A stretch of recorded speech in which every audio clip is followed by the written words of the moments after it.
dentro del articulado de la CONVEMAR, de que dejen al Estado ribereño con 12 millas de mar territorial,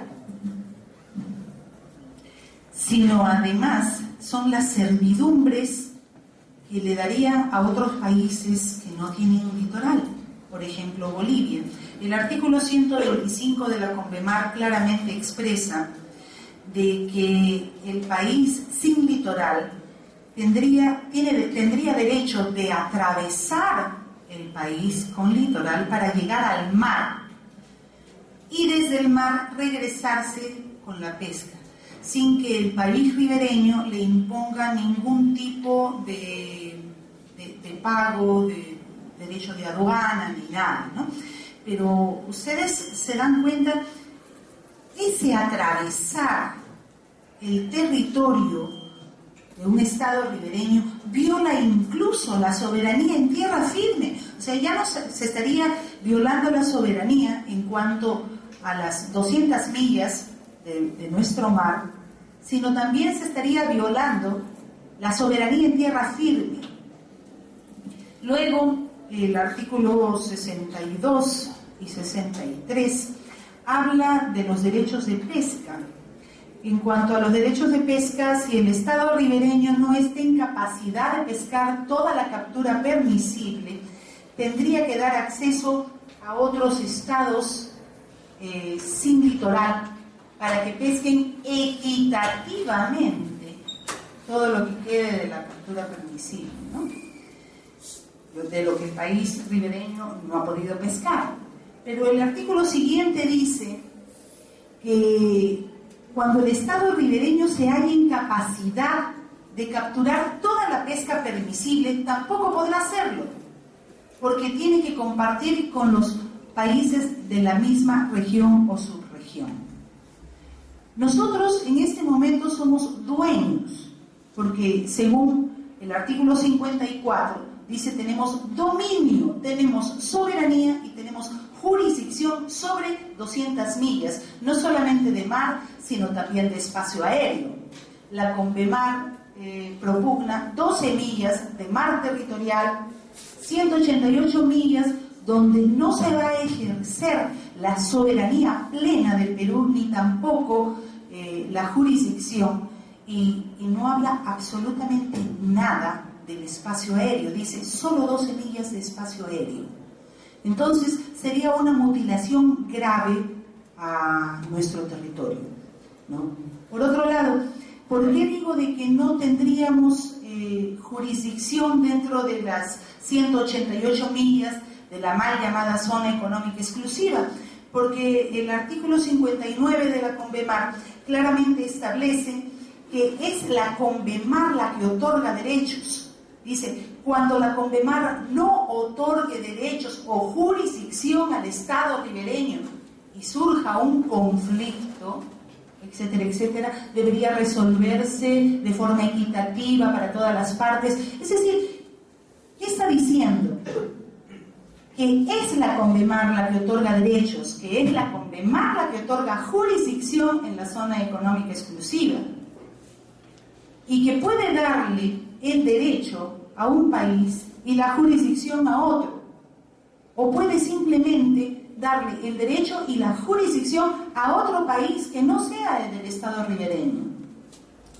En consecuencia, pues, si nosotros no vamos a poder aplicar el dominio, la soberanía y la jurisdicción que está consagrado en el artículo 54 de nuestra Constitución sobre nuestro mar y sobre nuestro espacio aéreo, entonces, bueno, ¿qué nos quedaría?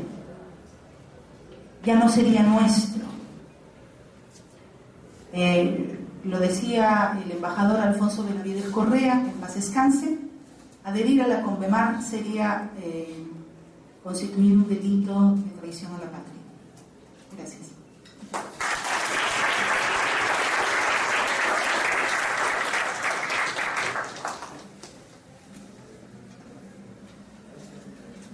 Bien, gracias por la intervención de la doctora Zoraida Mejía. Seguidamente vamos a dar el uso de la palabra al señor embajador Eduardo Carrillo, quien abordará el tema jurídico al respecto. Recibamos un aplauso al doctor Eduardo Carrillo. Muy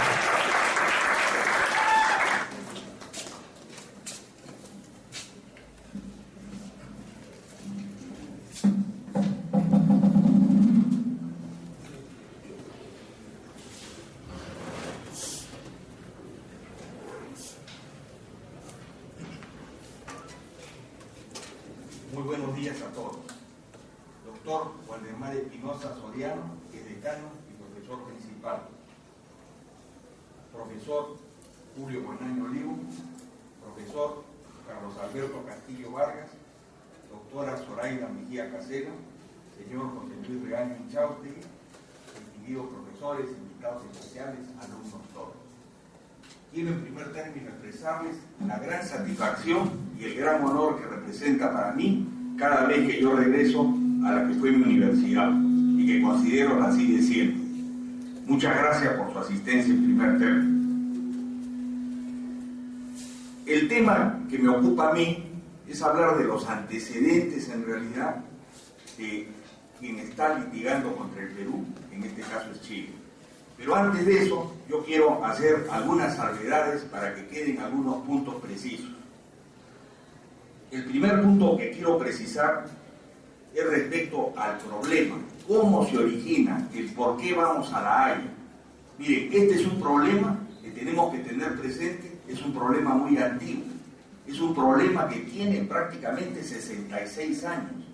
Esto se origina con el Decreto Supremo de 1947 dado por el presidente Bustamante Rivero, siendo su ministro de Relaciones Exteriores García Sayán, cuando el Perú sale en defensa de sus 200 millas, pero menciona los paralelos como un posible límite en la zona sur con Chile. Pero este es un decreto supremo, es el decreto 781 de agosto de 1947, o sea, estamos hablando, repito, de 66 años, ¿no? Y si bien en ese momento no se pensaba en lo que eran las fronteras marítimas, porque no era esa la finalidad era hacer frente a la depredación pesquera que se decide en los mares del Perú, por las grandes flotas extranjeras, léase Onassis y otros más. Entonces la idea era hacer un frente en el Pacífico para defenderse de esa depredación. No era un tratado de límites, ni mucho menos, ni nada que tuviera que ver con los límites, pero se cometió el error de mencionar los paralelos al sur. Error que fácilmente pudo ser corregido, porque estamos hablando de legislación positiva interna del Perú. Ni siquiera había que derogar el Decreto Supremo 781, era simplemente modificar esa parte en que se mencionaban los paralelos. Pero ¿qué cosa ocurre? Que desde esa época Chile se aprovechó de esa situación. Imagínense como ustedes que tengan un vecino, ¿no?, que quiere apoderarse de algo, y ustedes son los primeros en decir que la sala de la casa pues no les pertenece. Entonces ellos lo único que tenían que hacer es acogerse a una opinión en realidad que se omitía temerariamente. Pero repito, yo creo que ese decreto de las 200 millas del año 47 fue un gran logro, fue un gran éxito, lo veo desde ese punto de vista, porque repito, en esa época no se hablaba de delimitaciones marítimas, pero repito, se pudo corregir y corregir oportunamente. Pero ¿por qué no se corrige? En esto voy a ser un poco duro y asumo la responsabilidad de lo que digo. Y lo digo por más o menos la experiencia y los años que he tenido yo de ver las cosas, ¿no? Miren, no se hace por ignorancia, no se hace por cobardía y no se hace posiblemente también por intereses económicos, porque no se atienden los pedidos de los pescadores artesanales que desde esos años reclaman, porque empiezan a ser detenidos por las autoridades chilenas. Entonces, ese problema, como muchos de los que tenemos en el Perú, no lo sabemos resolver o no lo queremos resolver en el momento. Entonces, además de eso hay negligencia. Pasa el tiempo y luego, por supuesto, ya con un sector marítimo ocupado por los chilenos, la pregunta es quién lo saca, ¿correcto? Ahora, eso no significa que eso derive en derechos, hay que tener eso muy en claro, más aún cuando se trata del derecho marítimo, por el sentido, el hecho de ocupar espacios marítimos indebidamente no genera situaciones para poder reclamar soberanía sobre esos espacios. Una prueba de ello ha sido el fallo ese reciente en el caso de Colombia con Nicaragua. Espacios marítimos que ocupaba Colombia han sido reconocidos en Nicaragua, ¿correcto? Entonces eso es lo que nos salva.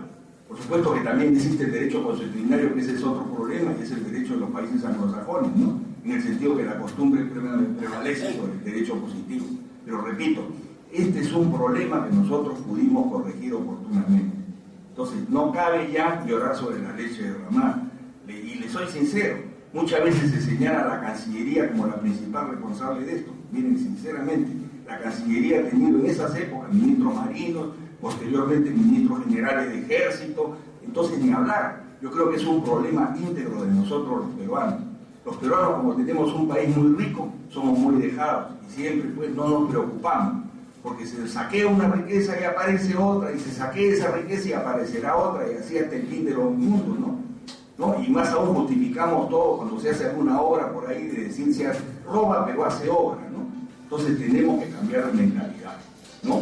Miren, hace poco yo escribí un artículo que es sobre lo que yo me quiero basar, en que hablaba de lo siguiente, hablaba de un decálogo de felonías chilenas frente al Perú, porque esto es importante, ¿no? Mire, estamos litigando con un vecino que no se trata pues de declararle la guerra, pero se trata de entender qué clase de vecino es. Y para eso es fundamental algo que ustedes practican todos los días en la Facultad de Historia. Miren, la historia es fundamental. Un ciudadano que no conoce la historia de su país no conoce nada, menos puede querer a su país, menos puede defenderlo. Lo que va a defender es su bolsillo. Entonces la historia es fundamental. Desgraciadamente para mucha gente, y eso yo lo he escuchado en más de una oportunidad, la historia no tiene sentido, es pérdida de tiempo, y no es así. Eso es ignorancia o tal vez de repente cobardía para justificar actitudes que se deberían asumir en ese momento. Miren, yo he escogido 10 episodios de los que considero los más importantes, o en todo caso los más simbólicos, ¿no? Miren, y empiezo así, de la siguiente manera. Digo, en los momentos actuales de espera con gran expectativa que la Corte Internacional de Justicia de La Haya expida su fallo sobre el litigio de delimitación marítima entre nuestro país y Chile, vale la pena hacer un poco de memoria y recordar la clase de contrincante con el que estamos litigando en dicho tribunal. Hemos seleccionado 10 episodios históricos para demostrar la reiterada conducta artera y traicionera de nuestros vecinos forzosos por la guerra de rapiña de 1879. Nosotros no éramos vecinos de Chile. Como resultado de la guerra quedamos vecinos de Chile. Primer episodio. Este es un episodio que puede parecer un poco anecdótico, pero que va a marcar un signo